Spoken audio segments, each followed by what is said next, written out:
જો તમે પણ બજારમાંથી ઘી ખરીદતા હોવ તો ચેતી જજો, કેમ કે અમદાવાદ શહેરમાંથી ફરી એકવાર શંકાસ્પદ ઘીનો જથ્થો ઝડપાતા ખળભળાટ મચી ગયો. તંત્ર દ્વારા અમદાવાદના ઇન્દ્રપુરી વોર્ડમાં આવેલા એક શંકાસ્પદ સ્થળ પર આકસ્મિક દરોડા પાડવામાં આવ્યા.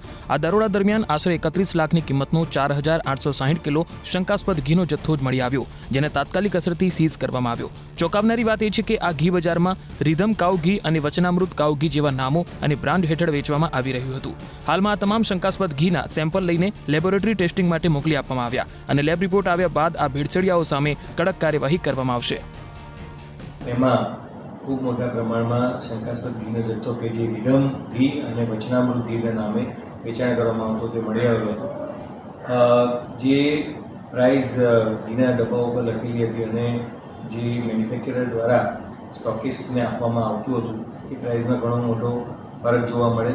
લગભગ 3250 કિલોનો જથ્થો ઇન્ડસ્ટ્રીયલ એસ્ટેટ ઇન્દ્રપુરી ખાતેથી મળી આવેલો. વધુ તપાસ કરતાં જાણવા મળેલ છે કે આ પ્રોડક્ટના ડિસ્ટ્રીબ્યુટર અમદાવાદમાં બે અલગ અલગ જગ્યાએ, એક વટવામાં અને એક શાહપુર ખાતે આવેલા હતા.